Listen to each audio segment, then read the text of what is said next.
नमस्कार विद्यार्थियों, हिंदी की ऑनलाइन क्लासेस में आपका स्वागत है। मैं doctor SR. Kumawat, associate professor, government college Kaladera. Hindi की जो ऑनलाइन क्लासेस है उसके अंतर्गत हम बीए पार्ट फर्स्ट प्रथम भाग के द्वितीय प्रश्न पत्र के अंतर्गत आज एक संस्मरण देखेंगे और ये संस्मरण जो है वो अज्ञेय का लिखा हुआ है। ये आपके प्रश्न पत्र का नाम है गद्य की विधाएं, प्रथम प्रश्न पत्र है और निराला के बारे में लिखा हुआ है। निराला जो नाम सुना होगा आपने कि एक जुझारू और अदम्य साहस के कवि कहलाते हैं। ये इनके ऊपर एक संस्मरण है, वो है बसंत के अग्रदूत निराला। शीर्षक देखिए, बसंत यानी खुशियाँ, चेतना, उल्लास के अग्रदूत के अग्रिम पंक्ति में या इसको लाने वाले जो निराला हैं उनके बारे में ये लिखा हुआ है। और हीरानंद, सच्चिदानंद हीरानंद वात्स्यायन अज्ञेय के द्वारा लिखा हुआ है। तो हम इसकी जो संस्मरण है इसकी चर्चा करते हैं आज। इसकी चर्चा करने से पहले हम इसके जो रचनाकार हैं अज्ञेय के बारे में थोड़ा सा देख लेते हैं। इनका जो जन्म है, जीवनी है और इनकी रचनाएं क्या क्या हैं वो देख लेते हैं। तो जन्म 1911 में हुआ और मृत्यु जो है 1987 को हुई है। अज्ञेय नई कविता के प्रतिनिधि प्रवर्तक कवि के रूप में हम मानते हैं। और इनकी जो एक प्रसिद्ध रचना है शेखर एक जीवनी, एक मनोविज्ञान उपन्यास है, ये प्रसिद्ध हुए हैं। एक इन्होंने कविता लिखी है असाध्य वीणा, जो आपके बाद में जब आप कंपटीशन दोगे तो RSIS में चलती है। नदी के दीप इनके उपन्यास हैं 2 भाग में और नदी के दीप कविता भी है। तो आइए क्रमशः इनके बारे में जानते हैं। अज्ञेय स्वभाव से विद्रोही थे और उनकी ये विद्रोह भावना साहित्य में भी प्रकट हुई। उन्होंने शेखर एक जीवनी उपन्यास के रूप में हिंदी को एक कालजयी रचना के रूप में इन्होंने दिया है। तार सप्तक के संपादन के द्वारा अज्ञेय ने हिंदी कविता को एक नई प्रयोगवादी भंगिमा दी, जिसकी परिणति नई कविता में हुई। उनकी रोज नामक जो कहानी है उनके समय से बहुत आगे की कहानी है। उन्होंने साप्ताहिक जो समाचार है दिनमान, उसका संपादन भी कर हिंदी में नई जो पत्रकारिता है उसको एक नया आयाम प्रदान किया है। दिनमान जैसा राजनीतिक साप्ताहिक हिंदी में दूसरा नहीं निकला है। कविता, कहानी, उपन्यास, पत्रकारिता के अलावा अज्ञेय ने निबंध, संस्मरण, आत्म साक्षात्कार, डायरी, पत्र जैसी विधाओं में अनूठी रचनाएं की हैं। इन रचनाओं में अज्ञेय का प्रौढ़ जो गद्य है वो हमारे समक्ष आता है, जिसकी समानता करने वाला अन्य कोई जो है किसी प्रकार का गद्य नहीं है।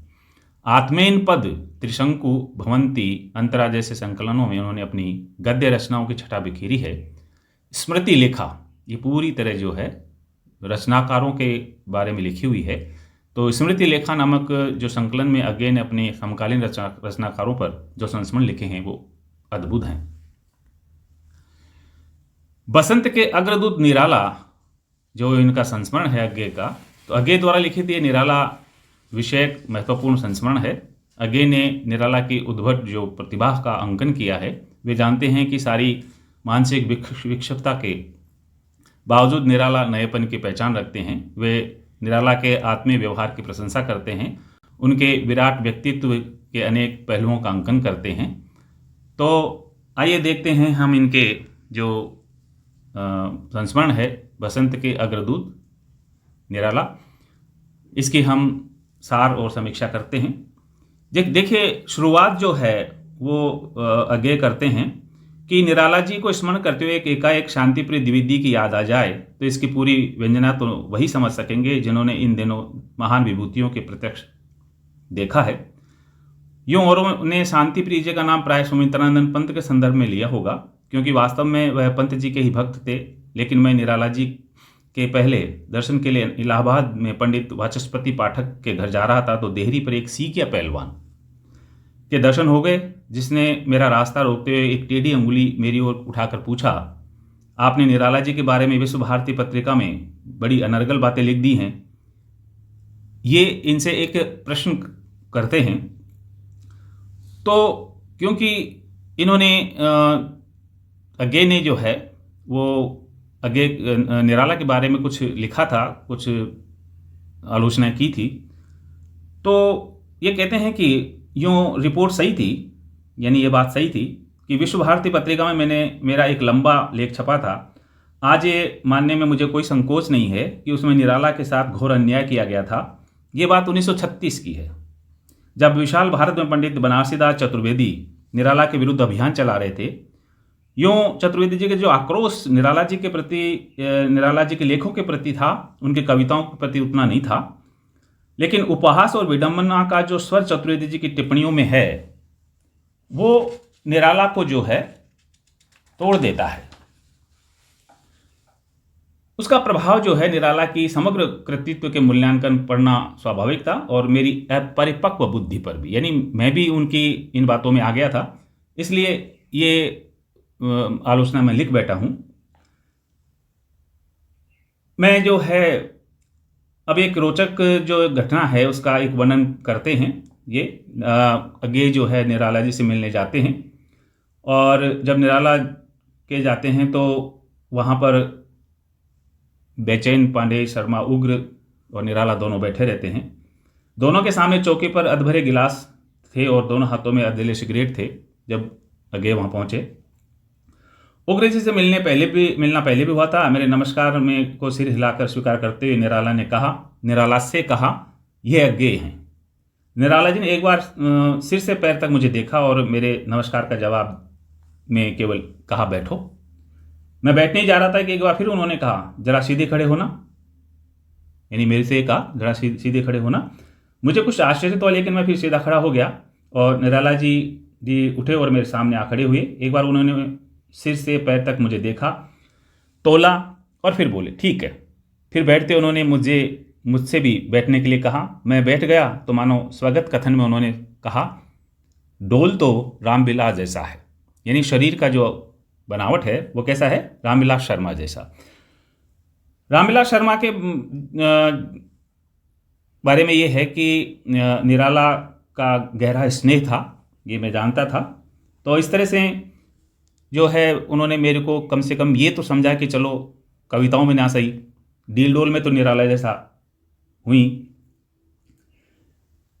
निराला की सामान्य शिष्टाचार की बातें करते रहे, करता हूँ, कैसे आना हुआ। बीच में एकाएक उग्र जी ने जो है गिलास को इशारा करते पूछ लिया, लोगे? मैंने सिर हिला दिया। पानी नहीं है, शराब है, शराब, उग्र ने कहा।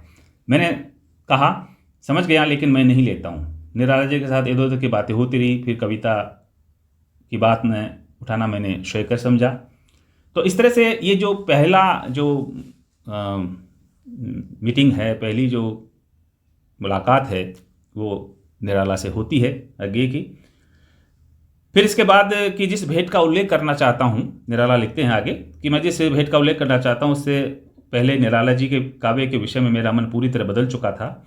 वह परिवर्तन कुछ नाटकीय ढंग से हुआ था। शायद कुछ पाठकों के लिए ये आश्चर्य की बात होगी कि वह उनकी जूही की कली अथवा राम की शक्ति पूजा पढ़कर नहीं हुआ, उनका तुलसीदास पढ़ करके हुआ। उनका जो है एक तुलसीदास नामक काव्य है, उसको पढ़ करके मेरा जो है भाव परिवर्तन हुआ था।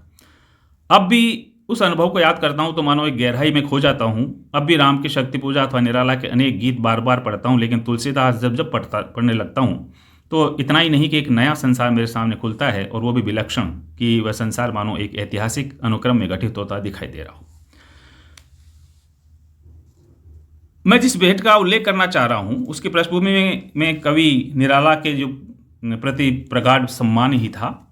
काल की दृष्टि से एक खासा व्यतिक्रम है, क्योंकि जिस भेंट की मैं बात कर रहा हूँ वह सन 1936 में हुई थी और दूसरी भेंट सन 1951 में हुई है। बीच के अंतराल में अनेक बार अनेक स्तरों पर जो है निराला से मिलना हुआ, लेकिन अब उसका कोई जिक्र मैं नहीं करूँगा। मैं इलाहाबाद छोड़कर दिल्ली चला आया था, लेकिन दिल्ली में अभी तक कोई काम नहीं था उसे, ताकि मैं बंधा रहूं। अक्सर 5-7 दिन के लिए इलाहाबाद चला जाता था। निराला जी तब दारागंज में रहते थे। मानसिक विक्षेप कुछ बढ़ने लगा था और कभी कभी वह बिल्कुल बहकी बहकी बातें किया करते थे। तो मैं उनसे मिलना चाह रहा था। तो मैं और श्रीमंगल सिंह सुमन जो है वो मेरे यहाँ ठहरे थे। हम दोनों जो है निराला से मिलने के लिए पहुँचते हैं। निराला जी अपनी बैठक में नहीं थे। हम लोग वहाँ बैठ गए और उनके पास सूचना गई कि मेहमान आए हैं। निराला जी उन दिनों अपना भोजन स्वयं बनाते थे और समय पर रसोई में थे। कोई दो एक मिनट बाद आकर उन्होंने बैठक में झांका और बोले, अरे तुम, और तत्काल आ गए। सुमन जी तो रसोई में खबर भिजवाने के लिए मेरा पूरा नाम बताना चाहते थे, लेकिन अपनी नाम की कठिनाई मैं जानता हूँ, इसलिए मैंने संक्षिप्त सूचना भिजवाई थी कि कोई मिलने आए हैं। उस क्षण उनकी आंखों में हमने देखा कि निराला जी केवल कॉपीन पहने हुए हैं। थोड़ी देर बाद आए तो उन्होंने तहमत लगा दी थी और कंधे पर अंगोछा डाल लिया था। बातें होने लगी। मैं बहुत कम बोला, यूँ भी कम बोलता था, और समय देख करके निराला जी की बड़ी संतुलित बातें कर रहे हैं, मैं चुपचाप सुनना ही ठीक समझा। लेकिन सुमन जी और चुप रहना ये तो हो ही नहीं सकता था। फिर वह निराला को प्रश्न देकर उन्हें भी प्रश्न करना चाह रहे थे, इसलिए पूछ बैठे, निराला जी आजकल आप क्या लिख रहे हैं? यूँ तो किसी लेखक को यह प्रश्न मूर्खतापूर्ण जान पड़ता है। शायद सुमन से भी कोई पूछे तो उन्हें भी ऐसा ही लगे। फिर भी न जाने क्यों ये लोग अक्सर प्रश्न पूछते रहते हैं। निराला ने एकाएक कहा, कौन निराला? जब श्रीमंगल सिंह सुमन ने पूछा कि निराला जी आप आजकल क्या लिख रहे हैं, तो निराला जी उत्तर दे रहे हैं, कौन निराला? निराला तो मर गया, निराला इज डेड। देखिए, ये विक्षिप्तता है। एक बुद्धिजीवी जो लेखक है उसका इस तरह से विक्षिप्त हो जाना और इस तरह से आलोचकों द्वारा सताया जाना कि अपने आप को मृत घोषित कर रहा है। अंग्रेजी का वाक्य सुनकर मैं डरा कि अब निराला बिल्कुल बहक जाएंगे और अंग्रेजी में न जाने क्या क्या कहेंगे, लेकिन सौभाग्य से ऐसा नहीं हुआ। हमने अनुभव किया कि निराला जो बात कह रहे हैं वह मानो सच्चे अनुभव की बात है। जिस निराला के बारे में सुमन ने प्रश्न पूछा था, सचमुच उनसे पीछे कहीं छूट गया है। निराला ने मुझसे पूछा, तुम कुछ लिख रहे हो? मैंने टालते हुए कहा, कुछ नहीं, कुछ तो लिखता ही रहता हूँ, लेकिन उसमें संतोष नहीं है और उल्लेख करने लायक भी नहीं है। इस तरह से जो है हम निराला से मिले, मैं और सुमन जी। तो आगे की जो चर्चा है उसके बारे में लिखते हैं। ये यानी कि जो सुमन और मेरे आगे जो उनसे मिलने गए थे उसके बाद की जो घटना है उसके बारे में ये लिखते हैं। और जब मैं वहाँ से लौटा, आगे जी कहते हैं कि जब वहाँ से लौटा तो उन्होंने मुझे एक पुस्तक भी भेंट की थी।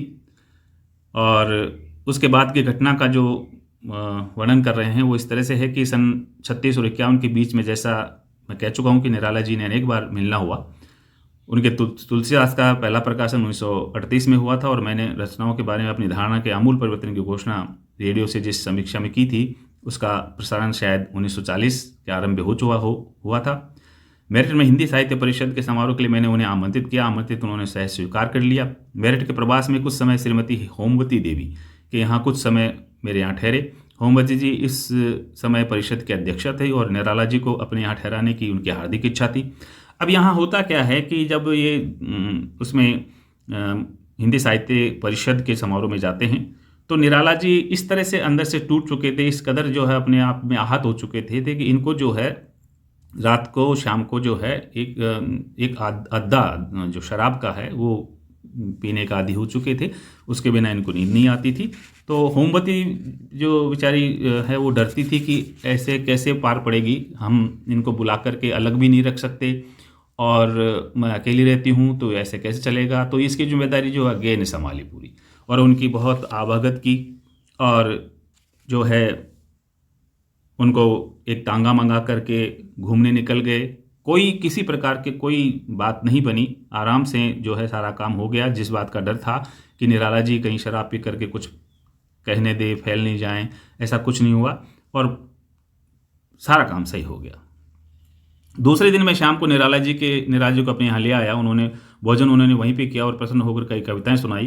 काश के उन दिनों टेप रिकॉर्डर होता, राम की शक्ति पूजा, जागो फिर एक बार, बादल राग वे वाचन प्रवृत्ति जो पीढ़ियाँ हैं उसके लिए संचित कर गए होते।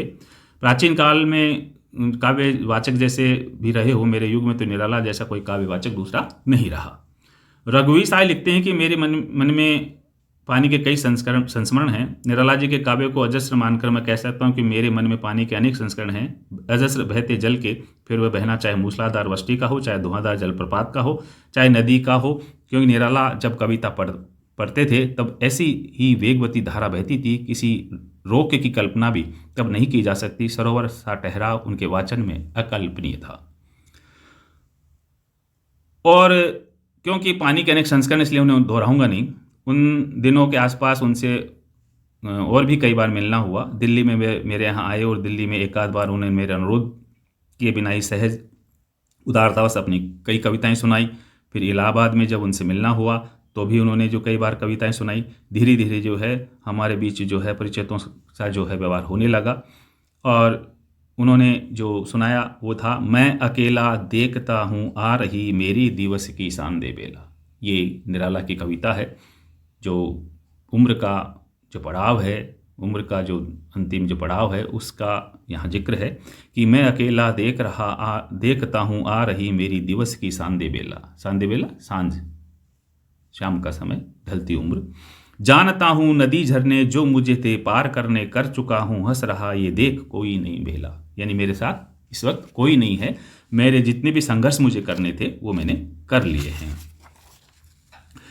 या फिर वो सुनाते हैं कि स्नेह निर्जर भय गया, रेत सा तन रह गया, बह रही हृदय पर केवल अमा, मैं अलक्षित रहूं यह कवि कह गया। यानी स्नेह का जो जितना भी प्रेम का, प्यार का, भावनाओं का जो निर्जर था, झरना था, वो बह गया। और ये सूखा सा जो रेत के समान जो तन है वो रह गया।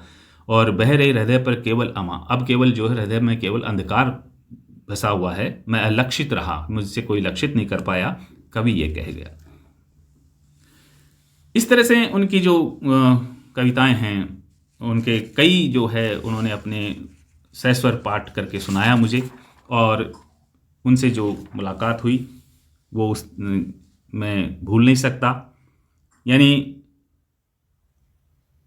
उन्होंने जो है अपने जो तुलसीदास जो काव्य है उसमें भी उन्होंने बहुत सी जो है पंक्तियां सुनाई। जागा कवि अशेष छविधर, इसका स्वर भर भारती मुक्त होएगी, तम के अमार जैसे तार तार जो उन पर पड़ी प्रकाश धार, जग वीणा के स्वर के बाहर रे जागो, इस पर अपने कारुणिक प्राण कर लो समस्त दैप्तीय मान, दे गीत विश्व को रुको दान फिर मांगो। और इस अशेष छविधर कवि के दान कभी नहीं मांगा, पर गीत विश्व को दिया, गीत दिया पर उसके लिए भी रुका भी नहीं, बांटते बांटते ही तिरो धान हो गया, मैं लक्षित यह कवि कह गया। यानी मुझे कोई, निराला का जो है कहना है कि मुझे कोई समझ नहीं पाया, कोई जान नहीं पाया। इस तरह से ये जो है संस्मरण है निराला के बारे में जो आगे ने लिखा है। तो आपने देखा ये जो गद्य की विधाएं हैं उसमें आपको अलग अलग जो है गद्य की विधाओं में अलग अलग जो विधाएं आपको मैं बताऊंगा। जैसे संस्मरण है, यात्रा है, व्यंग है, ऐसे कई चीज़ें मैं आपको बताऊंगा। अगले वीडियो में फिर मिलेंगे, तब तक के लिए नमस्ते।